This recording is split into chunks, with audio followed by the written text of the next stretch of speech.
Alhamdulillah,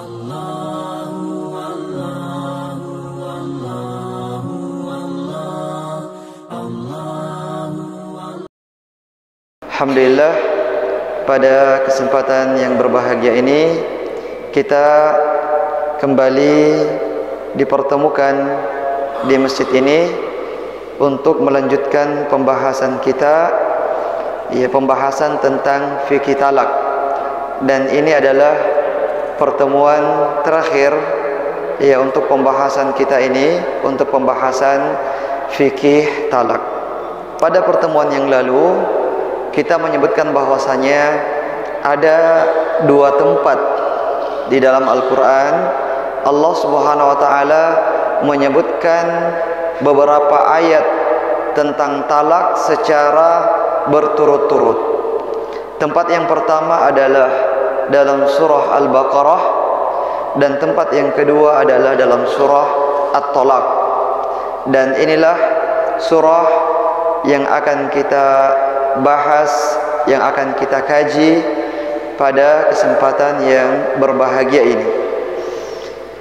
Allah Subhanahu wa Ta'ala berfirman, Ya ayyuhan nabiyyu idza talaqtumun nisaa fatalliquhunna li'iddatihinna wa ahsul iddah wattaqullaha rabbakum la tukhrijuhunna min buyutihinna ولا يخرجن إلا أن يأتين بفاحشة مبينة وتلك حدود الله ومن يتعد حدود الله فقد ظلم نفسه لا تدري لعل الله يحدث بعد ذلك أمرا. Wahai Nabi Muhammad sallallahu alaihi wasallam, jika kamu mentalak istri-istrimu, jika kamu atau kaum muslimin mentalak istrinya, maka hendaknya dia mentalaknya sesuai dengan masa iddah mereka. Dan hitunglah dan ingatlah masa iddah tersebut, jangan dilupakan. Dan bertakwalah kepada Allah Subhanahu wa Ta'ala Tuhan kalian. Janganlah kalian mengeluarkan mereka dari rumah-rumahnya, tidak boleh diusir dari rumah-rumahnya. Dan mereka juga tidak boleh keluar meninggalkan rumahnya, meninggalkan rumah suaminya, kecuali ketika mereka para istri yang ditalak tersebut melakukan perbuatan keji yang sangat jelas seperti zina, maka boleh dia dikeluarkan dari rumah. Itulah batasan-batasan Allah Subhanahu wa Ta'ala. Dan barang siapa yang melampaui batasan-batasan Allah Subhanahu wa Ta'ala, maka sesungguhnya dia telah menzalimi dirinya sendiri. Kamu tidak tahu, boleh jadi Allah Subhanahu wa Ta'ala akan mendatangkan sesudahnya sesuatu yang tidak kalian perkirakan sebelumnya.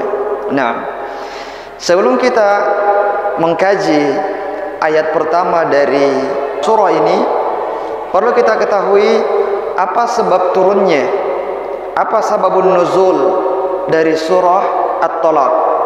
Karena banyak ayat-ayat di dalam Al-Quran ataupun bahkan surah itu ada sebabnya, ada sababun nuzulnya, dan tidak terkecuali surah ini. Ulama kita berbeda pendapat. Ada yang mengatakan bahwasanya sebab turunnya surah ini adalah ketika Nabi SAW mentalak istrinya yang bernama Hafsah, Hafsah bintu Umar bin Khattab radhiyallahu ta'ala an.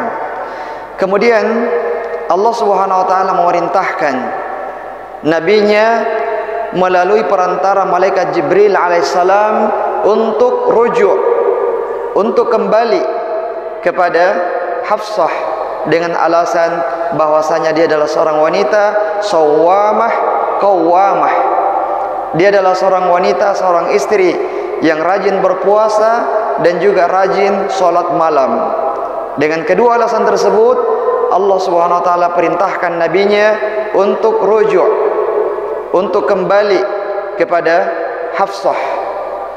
Dan sebagian yang lain mengatakan bahwasanya sebab turunnya ayat ini adalah setelah kejadian Abdullah bin Umar radhiyallahu taala anhuma yang mentalak istrinya pada saat dia sedang haid. Sementara mentalak istri pada saat dia sedang haid ini adalah talak bid'i. Kemudian turunlah ayat ini, wahai Nabi, jika kamu dan kaum muslimin mentalak istri-istrinya, maka talaklah dia, talaklah mereka sesuai dengan masa iddahnya. Apa yang disebut dengan talak sesuai dengan masa iddahnya? Maksudnya adalah talaklah dia pada waktu-waktu yang dibolehkan, yaitu pada saat dia sedang suci dan belum pernah bercampur sebelumnya, belum pernah berhubungan sebelumnya, atau pada saat dia sedang hamil dan sudah jelas kehamilannya. Inilah waktu yang dibolehkan kepada para suami untuk mentalak istri-istrinya. Ini dua pendapat dalam masalah ini terkait sebab turunnya surah At-Talaq ini.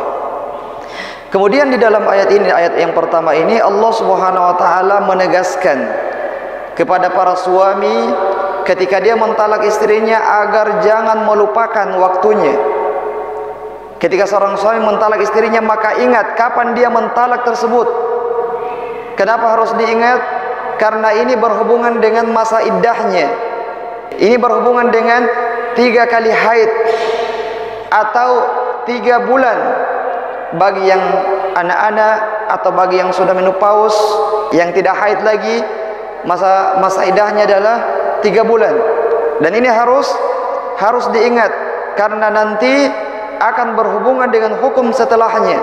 Kalau sudah habis masa iddahnya, si suami mau kembali, maka caranya adalah dengan pernikahan yang baru, dengan akad yang baru. Kalau belum habis masa iddah, mau rujuk, maka langsung rujuk. Nah, dan kalau sudah habis masa iddah, ada laki-laki yang mau datang untuk melamarnya, maka boleh. Tidak boleh bagi mantan suaminya untuk melarangnya, untuk mempersempit jalannya, karena sudah habis masa iddahnya.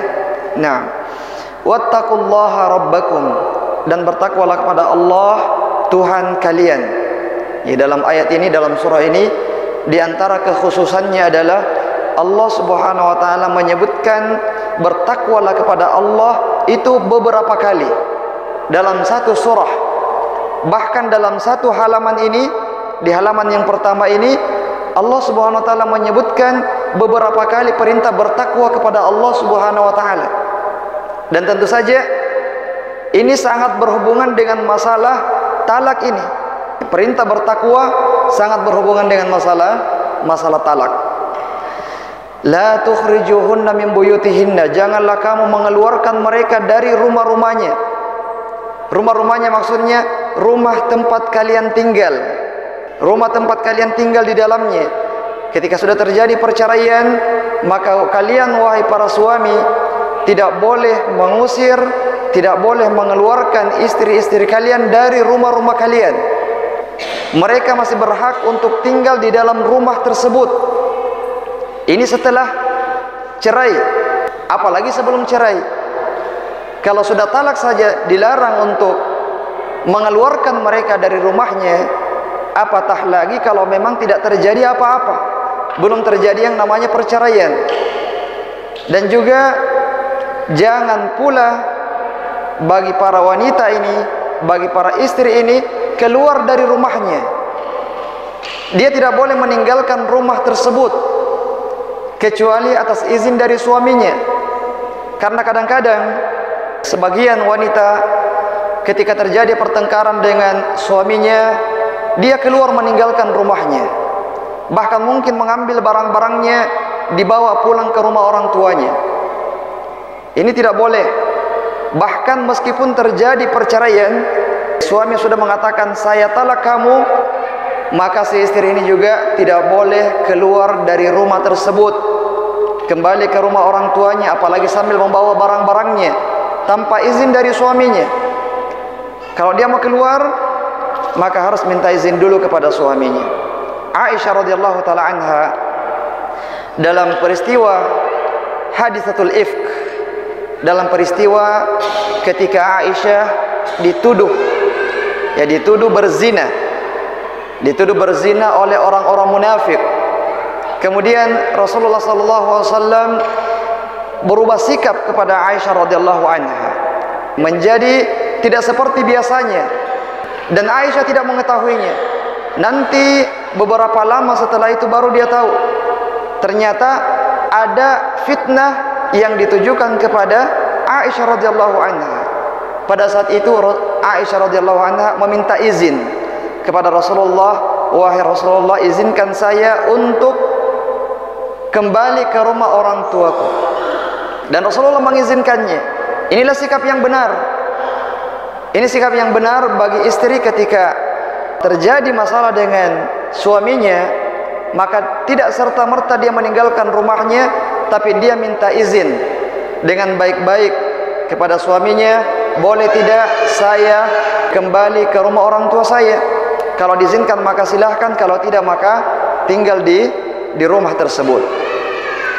Kemudian itulah batasan-batasan Allah Subhanahu wa taala. Barang siapa yang melanggar batasan-batasan Allah, maka dia telah menzalimi dirinya sendiri. Kenapa ada perintah tidak boleh mengeluarkan istri dari rumah setelah perceraian, dan istri juga tidak boleh keluar dari rumahnya? Rahasianya adalah di akhir ayat yang pertama ini. Allah Subhanahu wa taala berfirman, "La tadri la'allallaha yuhditsu ba'da dzalika amra." Kamu tidak tahu, boleh jadi Allah Subhanahu wa taala akan memberikan sebuah kejutan, akan terjadi sebuah perubahan. Boleh jadi dengan tinggalnya istri di rumah, maka akan rujuk lagi. Sudah ditalak, tapi kemudian berubah pikiran, memilih untuk kembali, memilih untuk rujuk. Dan ini banyak. Itulah hikmah kenapa setelah perceraian dan sebelum habis masa iddah, seorang laki-laki, seorang suami dilarang mengeluarkan istrinya, dilarang mengusir istrinya dari rumahnya, dan seorang istri juga dilarang untuk keluar dari rumah tersebut, agar kiranya timbul kembali kecintaan dan bisa kembali bersatu dalam ikatan rumah tangga. Kemudian ayat yang kedua, Allah Subhanahu wa taala berfirman, "Fa idza balagna ajalahunna faamsikuhunna bima'rufin aw fariquhunna bima'ruf." Dan jika sudah mau habis masa iddahnya, kalian telah mentalak istri kalian dan sudah hampir habis masa iddahnya, maka pertahankanlah mereka dengan cara yang baik. Artinya rujuk kembali kepada istri dengan cara yang baik. Setelah rujuk, dilakukan kewajiban-kewajibannya, dirubah sikapnya, berbuat baik kepada istrinya, meninggalkan hal-hal yang tidak disenangi oleh istrinya, dan sebagainya. Au fariquhunna bima'ruf, atau pilihan yang kedua, jangan rujuk, biarkan habis masa iddahnya. Dan ketika sudah habis masa iddahnya, tetap diperintahkan berbuat ma'ruf. Apa perbuatan ma'ruf yang diperintahkan tersebut? Di antaranya adalah adanya mut'ah, sebagaimana kita jelaskan pada pertemuan yang lalu. Mut'ah atau hadiah yang diberikan kepada istri sebagai pelipur laranya, sebagai pengobat kesedihannya. Karena biar bagaimanapun perpisahan tersebut akan melahirkan kesedihan di dalam hatinya, sehingga perlu diberikan semacam hadiah yang disebut dengan mut'ah, yang dengannya dia akan mengingat kebaikan tersebut. Ini diantara bentuk melepaskan dengan cara yang baik. Nah, wa ashhidu dzawai 'adlin minkum wa aqimus syahadati lillah. Kalau kalian memilih rujuk kepada istri kalian, maka diharuskan mempersaksikan kepada dua orang. Dia sudah cerai istrinya, dia mau rujuk, dia sudah rujuk, sampaikan kepada minimal dua orang, saya sudah rujuk kepada istri saya. Nah, ini syahadah, dan ini hukumnya wajib. Ketika seorang suami telah kembali kepada istrinya, telah rujuk, maka dia memberitahukan kepada minimal dua orang bahwasanya dia telah rujuk kembali kepada kepada istrinya. Naam. Dzalikum yu'adzu bihi man kana yu'minu billahi wal yaumil akhir. Demikianlah Allah Subhanahu wa taala memberikan nasihat kepada kalian bagi orang-orang yang beriman kepada Allah dan hari akhir. Wa may yattaqillaha yaj'al lahu makhraja. Dan barang siapa yang bertakwa kepada Allah Subhanahu wa taala, maka Allah akan memberikan jalan keluar terhadap urusannya. Ya Masya Allah. Ini sudah dua ayat. Ayat yang pertama, Allah perintahkan bertakwa kepada Allah. Di ayat yang kedua juga Allah memerintahkan untuk bertakwa kepada Allah Subhanahu wa taala.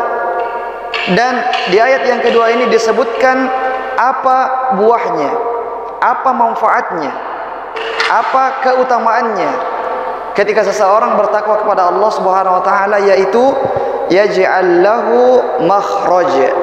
Allah akan memberikan kepadanya jalan keluar. Wa yarzuquhu min haitsu la yahtasib. Dan Allah akan memberikan kepadanya rezeki dari arah yang tidak disangka-sangka. Kadang-kadang setelah perpisahan, terkhusus bagi seorang istri, kadang-kadang ada yang muncul perasaan berputus asa. Siapa lagi yang akan menafkahinya? Siapa lagi yang akan membersamainya? Seakan-akan yang memberikan rezeki selama ini adalah suaminya, padahal yang memberikan rezeki adalah Allah Subhanahu wa taala. Suami hanyalah sebagai perantara, dan kita diperintahkan untuk selalu bertakwa kepada Allah Subhanahu wa taala. Dan orang yang bertakwa, maka Allah akan memberikan jalan keluar kepadanya dari masalahnya. Mungkin setelah itu dia akan mendapatkan yang lebih baik. Mungkin setelah perpisahan tersebut sudah habis masa iddah dan dia bertakwa kepada Allah, menjaga batasan-batasannya, tidak melanggar batasan-batasan. Setelah perpisahan, ya kadang-kadang dia sudah melupakan semua kebaikan-kebaikan pasangannya. Yang ada adalah semua yang negatif, itulah yang dia ingat. Ya, sehingga muncullah permusuhan, muncullah kedengkian, kebencian. Tapi kalau dia berhasil untuk menghilangkan ini semua dan memanagenya dengan baik, maka Allah akan memberikan jalan keluar kepadanya dan memberikan rezeki dari arah yang tidak disangka-sangka. Nah, kemudian Allah Subhanahu wa taala melanjutkan, wa may yatawakkal 'alallahi fahuwa hasbuh. Barang siapa yang bertawakal, bersandar kepada Allah, maka Allah akan mencukupinya. Dan ini lagi, sekali lagi terkhusus atau lebih khusus kepada para wanita, kepada para istri. Ketika terjadi perceraian, dan itu tentu saja bukan hal yang diinginkan, namun jika terjadi, maka jangan pernah berputus asa dan seakan-akan dunia ini sudah kiamat, seakan-akan sumber rezeki itu sudah hilang, seakan-akan dia akan langsung jatuh miskin setelah perceraian, dan lupa bahwasanya yang memberikan rezeki selama ini adalah Allah Subhanahu wa taala. Dia lupa bahwasanya yang memberikan kemudahan selama ini adalah Allah Subhanahu wa taala. Adapun suaminya itu hanyalah sebagai perantara saja. Dan inilah akidah seorang muslim, akidah seorang mukmin.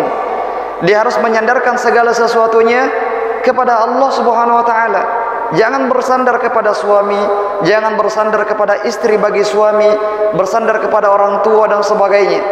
Tapi kita sandarkan segala urusan kita kepada Allah Subhanahu wa taala. Ya, coba kita lihat bagaimana ketawakkalan dari istri Nabi Ibrahim alaihissalam, Hajar, pada saat dia ditinggalkan di sebuah tempat, di sebuah lembah yang tidak ada orang di sana satupun, tidak ada pohon satupun di sana, tidak ada air yang bisa diminum, ditinggalkan oleh suaminya. Kemudian Hajar bertanya, Allahu amaraka bihadza? Apakah Allah yang perintahkan kamu untuk meninggalkan kami di tempat seperti ini? Nabi Ibrahim mengatakan, "Na'am, Allah yang perintahkan." Kemudian dia mengatakan, "Idzan lan yudayyi'anallahu." Kalau demikian Allah tidak akan menelantarkan kami. Ya, dan benar, Nabi Ibrahim alaihissalam pergi, tidak ada orang yang mengurus mereka berdua. Seorang wanita yang sudah melahirkan lemah, seorang bayi yang masih kecil sangat lemah. Tapi Allah Subhanahu wa taala yang memberikan kemudahan-kemudahan. Allah yang memberikan rezeki kepadanya.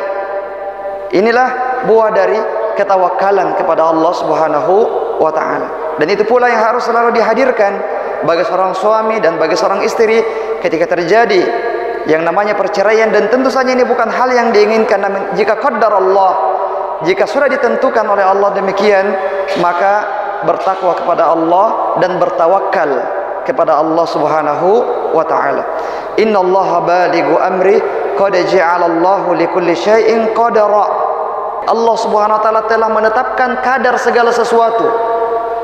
Allah menetapkan waktu segala sesuatu, termasuk pernikahan kita. Pernikahan kita itu sudah ditentukan waktunya oleh Allah Subhanahu wa taala. Bisa jadi pernikahan itu sampai keduanya dipisahkan oleh kematian. Bisa jadi pernikahan itu dipisahkan oleh perceraian. Dan ini semuanya adalah min qadarillah, di antara takdir Allah Subhanahu wa taala yang harus kita terima, yang kita harus berlapang dada dengannya, yang kita harus mengambil hikmah darinya. Dan itu adalah ujian. Ujian apakah kita akan bertakwa, bertawakal dengan kejadian yang seperti itu ataukah tidak. Kemudian di ayat yang keempat Allah Subhanahu wa taala berfirman, "Wallai ya'isna minal mahidhi min nisaikum in irtabtum fa'iddatuhunna thalathatu ashhurin wallai lam yahid wa ulatul ahmali ajaluhunna yadhana hamlahunna wa may yattaqillaha yaj'al lahu min amrihi yusra." Dan orang-orang yang sudah tidak haid lagi, orang-orang yang menopause dari istri-istri kalian, jika kalian telah menceraikannya, maka masa iddah mereka adalah 3 bulan. Begitu pula dengan wanita-wanita yang belum haid, anak-anak yang belum balik, masa iddah mereka juga adalah 3 bulan.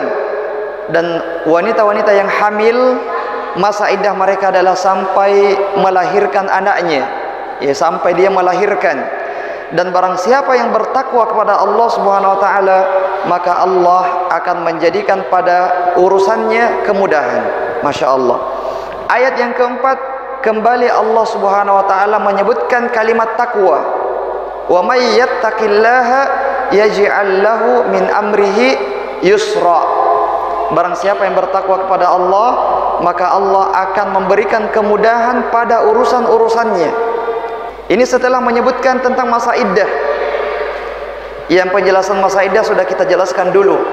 Ya, berapa masa iddahnya wanita hamil, berapa masa iddahnya wanita yang haid, berapa masa iddahnya wanita yang tidak haid, sudah kita jelaskan semua.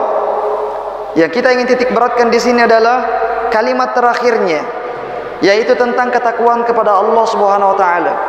Lagi-lagi Allah memerintahkan bertakwa dan menyebutkan buah yang lain dari ketakwaan, yaitu mempermudah urusan-urusan kita.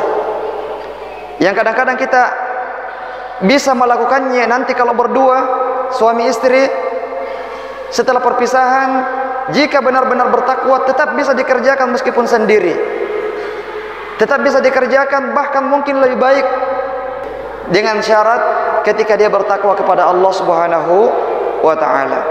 Kemudian di ayat yang kelima, dzalika amrullahi anzalahu ilaikum wa may yattaqillaha yukaffir anhu sayyi'atihi wa yu'zim lahu ajra. Itulah ketetapan Allah Subhanahu wa taala yang Allah turunkan kepada kalian, dan barang siapa yang bertakwa kepada Allah, maka Allah akan mengampuni dosa-dosanya dan menjadikan pahalanya besar di sisi Allah Subhanahu wa taala. Kembali di ayat yang kelima ini, Allah Subhanahu wa taala mempertegas, memerintahkan kita untuk bertakwa. Memerintahkan kita untuk bertakwa kepada Allah Subhanahu wa taala dan menyebutkan keutamaan yang lain. Keutamaannya adalah Allah akan mengampuni dosa-dosa kita. Yang setiap kita adalah orang yang sering berbuat kesalahan. orang yang sering terjatuh dalam perbuatan dosa dan maksiat.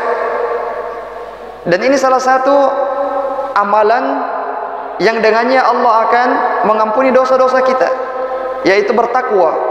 Dan juga sekaligus Allah akan melipat gandakan pahalanya. Allah akan menjadikan pahala yang kecil tersebut besar di sisi Allah Subhanahu wa ta'ala. Di dalam Al-Quran ini jamaah sekalian, sangat jarang kita temukan ayat-ayat secara berurut.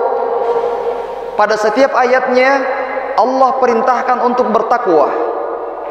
Dan kita dapati di dalam surah At-Talaq ini, dalam masalah perpisahan antara suami dengan istrinya, yang dibalut dengan wasiat-wasiat ketakwaan kepada Allah Subhanahu wa ta'ala.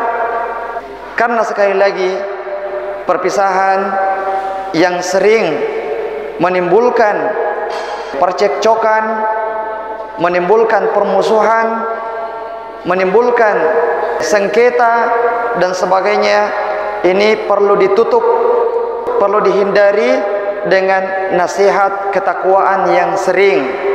Pada surah Al-Baqarah kemarin kita sebutkan ada dua alternatif yang Allah sebutkan. Yang pertama adalah wala tansaul fadla bainakum, janganlah kalian melupakan kebaikan-kebaikan yang terjadi di antara kalian, antara suami istri. Alternatif yang kedua adalah hafidhu ala sholawati, jagalah salat-salat kalian dan dirikan salat dengan khusyuk. Dan dalam surah At-Talaq Allah Subhanahu wa ta'ala menyebutkan alternatif yang lain dengan cara yang berbeda. Alternatifnya adalah alternatif bertakwa kepada Allah dan bertawakal kepada Allah Subhanahu wa ta'ala. Nah, kemudian jamaah yang dimuliakan oleh Allah Subhanahu wa ta'ala, di ayat yang ke-6, ya, di ayat yang ke-6 Allah berfirman, askinuhunna min haitsu sakantum min wujdikum wala tudarruhunna litudayyiqu alaihin. Ya, berikanlah tempat tinggal bagi mereka di tempat-tempat tinggal kalian. Istri kalian yang telah kalian talak tetap berhak untuk tinggal di rumah-rumah kalian, dan janganlah kalian memberikan kemudaratan kepada mereka. Ya, selama istri yang sudah ditalak tersebut tinggal di rumah, maka tidak boleh bagi suami memberikan kemudaratan kepadanya, dengan tujuan supaya wanita ini atau istri ini keluar dari rumah. Dia memang tidak mengusirnya secara langsung, tapi diusir dengan cara yang tidak langsung, dengan cara disakiti hatinya, diberikan kata-kata yang kasar, ya, dan sebagainya, dengan tujuan agar dia minggat dari rumah tersebut. Ini juga dilarang. Wa in kunna ulati hamlin fa anfiqu alaihinna hatta yadhna hamlahunna. Dan jika mereka hamil, ya, para istri yang ditalak tersebut ditalak dalam kondisi hamil, maka berikanlah nafkah kepada mereka sampai mereka melahirkan. Fa in arda'na lakum fa'atuhunna ujurahunna. Setelah melahirkan dan dia menyusui anak kalian, dia menyusui anaknya, maka berikanlah nafkah kepadanya, berikanlah upah kepadanya, karena dia telah menyusui anak tersebut. Wa'tamiru bainakum bima'ruf, dan saling menyuruhlah kalian, saling memerintahkanlah kalian dalam kebaikan. Istri memerintahkan suaminya berbuat kebaikan, suami memerintahkan istrinya untuk berbuat kebaikan. Saling bernasihat, menasihati dalam kebaikan. Wa in ta'asartum fasaturdi'u lahu ukhra. Ya, kalau ternyata ibunya ini dia tidak mau menyusui anaknya atau tidak sanggup menyusuinya, maka si suami wajib menyewa orang lain untuk menyusuinya. Nah, ini di zaman Nabi SAW yang tidak ada susu yang kita jual sekarang ini banyak, ya. Ya, sekarang meskipun tidak sewa orang, ya bisa dibelikan saja susu untuk dia minum. Nah, ini adalah kewajiban suami selama anak tersebut menyusu kepada ibunya. Liyunfiqa dzu sa'atin min sa'atih. Hendaknya orang yang berkecukupan memberikan upah kepada mantan istrinya ini yang lagi menyusu dengan upah yang cukup. Dan barang siapa yang miskin, maka hendaknya dia memberikan sesuai dengan kemampuannya. Allah Subhanahu wa taala tidak memberikan beban kepada seseorang di luar dari kesanggupannya. Sayaj'alullahu ba'da usri yusra. Allah Subhanahu wa taala akan menjadikan setelah kesulitan itu kemudahan. Subhanallah, nasihat-nasihat yang sangat banyak dalam masalah ketawakkalan, dalam masalah ketakwaan, dalam masalah tanggung jawab, bahkan setelah perceraian. Inilah ya keindahan agama Islam. Inilah rahmat yang terdapat di dalam agama Islam, yang dimana memperhatikan semua yang memiliki hak. Wa a'ti likulli haqqin haqqahu. Berikan kepada setiap yang berhak haknya masing-masing. Bahkan kepada diri kita punya hak.